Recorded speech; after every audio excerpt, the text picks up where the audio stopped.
Welcome to the Bourbon Jerk. Thanks for the click. About a month ago, Josh from Your Drinking Buddy reached out to me about doing a collaboration with the goal of determining the best Texas whiskey, period. Now, if you're not familiar with Your Drinking Buddy, go check his channel out. He's got a style that's truly his own. He's got this trademark blazer that he's got on in most of his videos, even though it's got to be like 1,000,000 degrees in Arizona. The collaboration also includes two other smaller channels that I didn't know much about. I'm talking about Doc at Old Fashioned Ways and Randall, also known as the Whiskey Shaman. Turns out these guys are both out in Texas, which should lend a little bit of credibility to this collaboration. So here's how this works. The four of us each put together a blind flight of our 4 favorite Texas whiskeys, and we traded them. We then agreed on which numbered entries went in each of 4 flights. Each of us is then going to pick a winner for each of these flights until we've all got our own final 4. Got it? Now, I'll admit, I'm not super steeped in the Texas whiskey game. I've tried a handful of Still Austin expressions. Most of them I've really liked. I've also tried a few different Balcones, but that's it. I haven't tried anything from Garrison Brothers or TX or Ranger Creek or Iron Root Republic, so maybe they'll be mixed in here somewhere. Without further ado, let's get this first flight set up. A few moments later. First flight is poured up.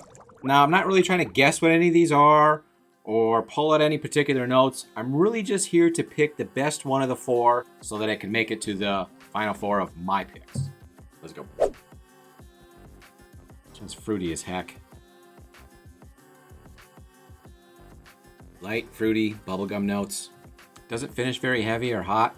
Yeah, I like this one a good bit. All right, on to B.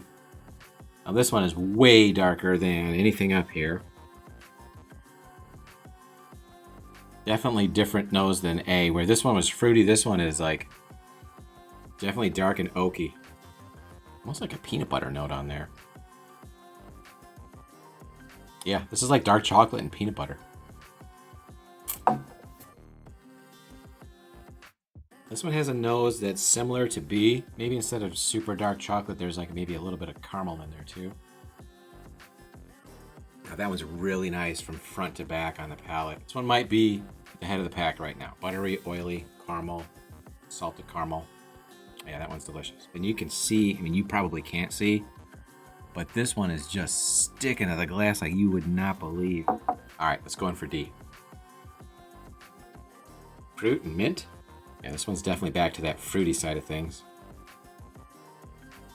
Definitely mint, maybe chocolate with a little bit of fruit. Now to me, mint is definitely not one of my favorite notes that I find in a whiskey. Usually I'll get that in a rye, if anything. There's sometimes where it's just a hint and it's okay if it melds with something else, but if it's the dominant note, not my favorite. And I am getting a good bit of mint on this one.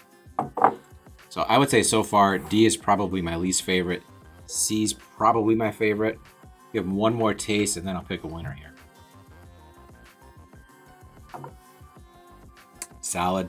Nothing wrong with that one at all. Yeah, I like that one. Might be a little bit too much oak in there for my taste. Leader in the clubhouse.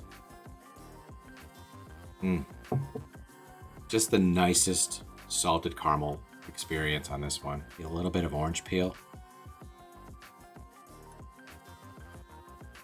C is definitely going to be my winner of this flight.